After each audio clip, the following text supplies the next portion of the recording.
Hey, this is S.A. Fourier here for ENSPIRE magazine at the Jazz Museum in Harlem.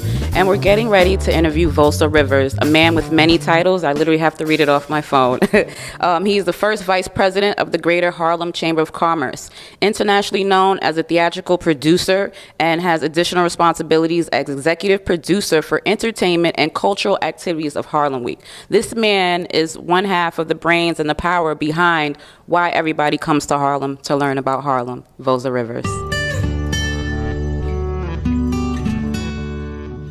I'm so excited to be sitting here next to you, VOZA Rivers. You know, this is the first time we've met. ENSPIRE magazine has actually covered a few events during Harlem Week. So thank you so much for your time today. I am so thrilled and excited that 44 years ago, when a group of us got together to do a one-day event, that it would continue 44 years later.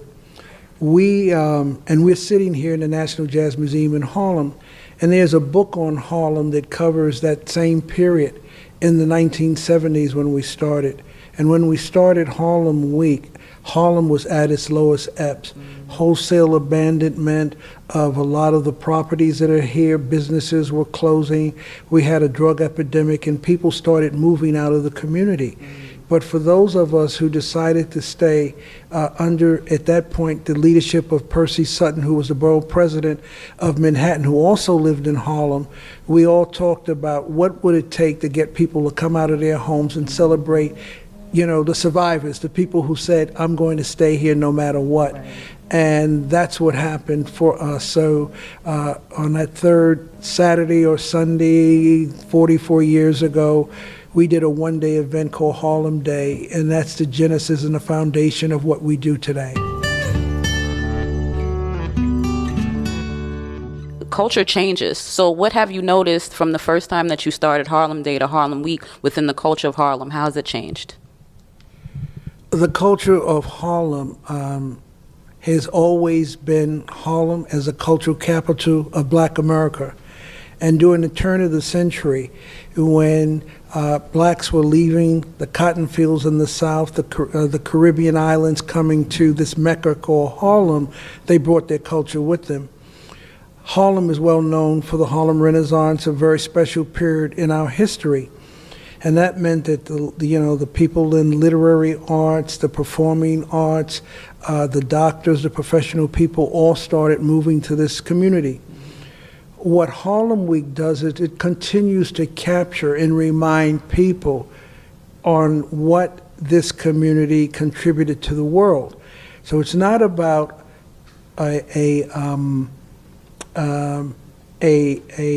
definition of how has Harlem changed.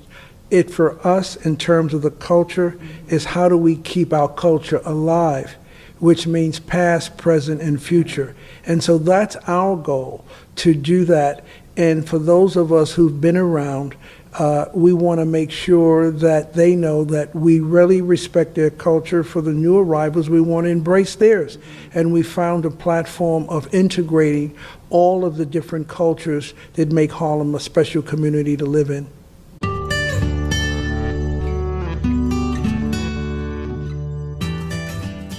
Most people, when you think of Harlem, you think of African American community. Some people think of just rap for some reason. I don't know why, but I do know there's a lot of cultures, not just African American. There's some Cuban, some Spanish. You know, you have a lot of people who contribute to that culture, and you highlight that as well, and I think that's very important. And I want to know what made you reach out. How do you reach out to people to bring them in to Harlem Week? Harlem Week has inherited, again, the reputation of Harlem being the cultural capital of the world. So when you mention Harlem and you think of the Apollo Theater and what that's represented for the last 70 plus years, and now you say Harlem or Harlem Week, there's a certain expectation that we're really capturing the nomenclature, the styles, the ambiance, the rhythms of a community that makes it so special. So for where we are today, with the international residents who have made Harlem their home. But even before blacks moved to Harlem, when the Irish were here, when the Italians were here, what we have been able to do is to incorporate all of the residents of this community. If one walks on 116th Street and they start at the East River, those Italians from the 30s and 40s are still living there. As you start heading west now, you have Mexicans and South Americans. As you continue west, you have the African community. There's Little Senegal there. And then you have the Euro community that's further west. This is an exciting time, and that's just one street in our community that is unlike a lot of other communities, and we're really proud of that. So we found a way to incorporate all of the cultures in this community because all have made major, major contributions.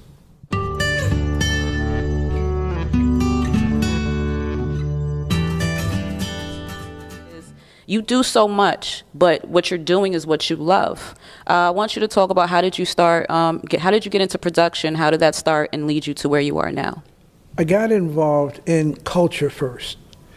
For me, it was in 1960s when it was at the height of the civil rights movement. A lot of assassinations had taken place, and I wanted to do something very simple. I wanted to take a public speaking course so that if I walked down these streets and someone said, "What do you think about what's going on?" that I could articulate in a very succinct manner how I felt about what I started to see happening in the community. So I enrolled in a public speaking class, and at that time there was a YWCA satellite program on 125th Street, and I visited that class my very first day, and there was a guest speaker by the name of Roger Furman, and he spoke about Harlem in 1940s. Now this is 1964. And he said that when he had gotten out of the service, he came to Harlem. He was living in New Jersey, and he joined a theater company called the American Negro Theater. And in that company was Ossie Davis, Ruby Dee, Harry Belafonte, and Sidney Poitier, and others. And his area of expertise at that time was in the technical area. And that he, on the night that he was a guest speaker, was going to start his own theater company. And I listened very enthusiastically because he also mentioned that it wasn't just about being on stage, it was absorbing the history and culture of a community, and to be able to take that and share it with others. And so when he started talking, I got interested, and I joined the theater company that he was starting that evening. And for me, the rest is history. I volunteered because there was nothing that I wanted to do in theater at the time, but I said, well, if you need any help, I'd like to volunteer, and that's what I did for a number of years. And through that process, he taught me, he mentored me, told me how to focus lights, how to be a prop person, how to be a maintenance person at the end of the day, how to be in the box office, how to be a box office ticket taker, how to write proposals, how to negotiate contracts. All of that happened by me being a volunteer. When Roger died, and I was then asked to take over the theater. And at that moment, I was trying to find out, this is 20 years later, what is it that I could contribute built on the foundation that he laid down for 20 years. And a young man walked into the theater as an intern from South Africa who worked with Stephen Biko. And he shared with me the history of what was happening in South Africa and how we call it agit-prop theater, which means agitation. Agit-prop theater was a force in telling the story of the anti-apartheid movement, and that there was an opportunity for me to see up close these actors and how they perform. And I went and visited a production downtown in the village of 2 South African actors. And it changed my life because I had never seen acting like that before. I never saw storytelling like I saw there. And he introduced me to those two actors, and those two actors came to me and said, hey, man, it's great that you're here, but we've been here 6 months, and we've been selling out every performance, but we haven't seen any black people. What's happening? How come you guys aren't coming out to support us? I said, well, we're all uptown. We have our little theaters up in Harlem and elsewhere, and that's where we are. He says, well, why can't we go to Harlem? I says, well, you're here under a production contract. The producers who brought you into the country, those contracts are tied into the theater, and then when you're finished, you got to go back, because there was no reciprocity between our country and South Africa where there could be an artist exchange. Right. The guys pressured me and says, you got to find a way. You got to find a way for us to come up to Harlem. And I went to the producers, and we had an understanding that before those guys went back, that the producers would allow them to do whatever they wanted to do.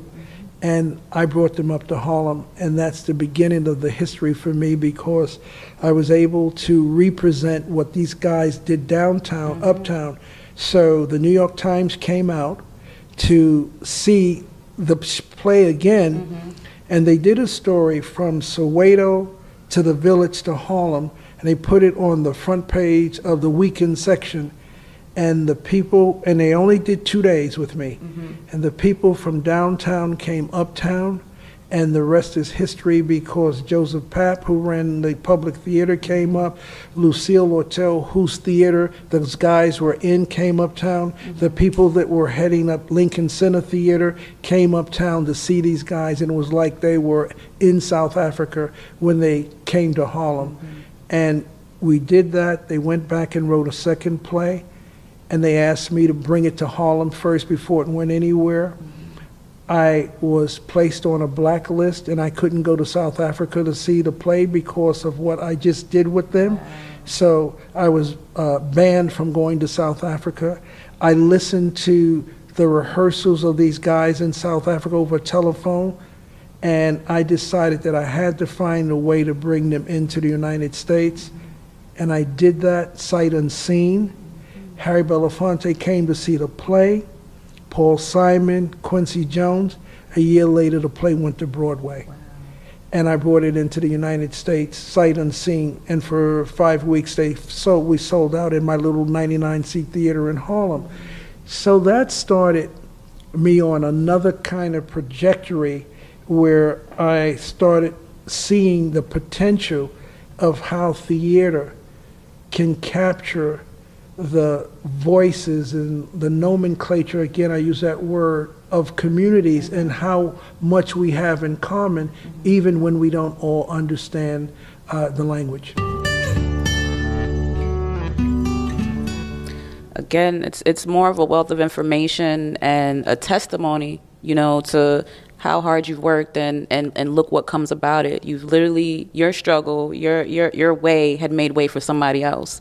I think that's very important within our community of people, that we should know that you have to extend a hand in order to help. You have to extend a hand, and from your story, it felt so natural. Like you weren't looking for anything in return, and that speaks volumes. And with that being said, that type of characteristic leads to, you have received numerous awards for a span of over 40 years and counting. You have many titles, roles, and contributing to the community of Harlem. What would be your advice to either a young creative who might be in a similar situation and, looking for that outlet? What would be your advice to them? When I think about young people, I think about myself when I started. And Roger taught me by having me do. I use the same model with young people who are around me. Over the years, I've had a lot of interns, and what they've told me is that they were allowed to do everything. And I had that kind of confidence that this is the method that I wanted to use, because that's how I was mentored by this one person. I also was fortunate enough to be mentored by the Honorable Percy Sutton, who was the inspiration for us founding Harlem Week, where he allowed me to run his record label, Apollo Theater Records, for a number of years, and to actually form a partnership, a 50-50 partnership for an artist management company called Apollo Theater Artist Management, where I used to look at the stars coming off the stage of the Apollo. There were young people that I brought into sharing that experience with me, and it just, you never know what will happen, but now one of those young people is my son-in-law. Wow. And when he tells the story about what I allowed him to do and what he learned, it's just part of how I was brought up. And that's the experience that I would tell all young people. Go where you can be celebrated and not tolerated. Go where you will be challenged and given opportunity. There are a lot of things, but you also have to be open as a young person that this is something that you can see benefit from. And maybe initially you don't see it, but if you're exposed to more than one thing within an organization, you might find something that piques your interest, and you could now balance that with everything else that's being available to you. And eventually, not that you went in saying, I'm going to be this, I'm going to be that, but by the mere fact that you are being exposed may lead to other opportunities that you didn't even think about initially.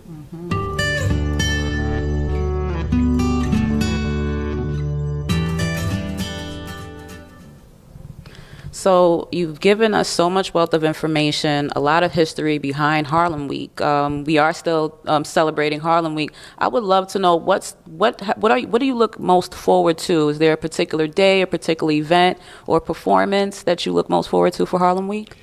You know, for Harlem Week, when people always ask, well, what's your favorite event? And what do you like most? I like the activities that we create and brand. Many years ago, Harlem Week created the National Black Sports and Entertainment Hall of Fame. That was followed by the Harlem Music Festival. Our most current branding is Harlem Havana, where we all went to Havana just when President Obama was there, and we walked away with an initiative called Harlem Havana. And for me, these are the types of things that are special. So this is the third year of Harlem Havana. We're at the National Jazz Museum in Harlem, and on Friday, we're going to be celebrating our cultures with the, and earlier you had briefly mentioned about the diversity of this community, and the Cubans have been here for a long time. And I can tell you that there are books done in the 1915, 16s, and 17 that has reference to the Cubans being a part of the Harlem Hellfighters, a band that toured Europe, but they had joined the military armory that's here in Harlem. That history and understanding that we've been able to know the history and then rebrand it for the different activities is what makes it new all the time.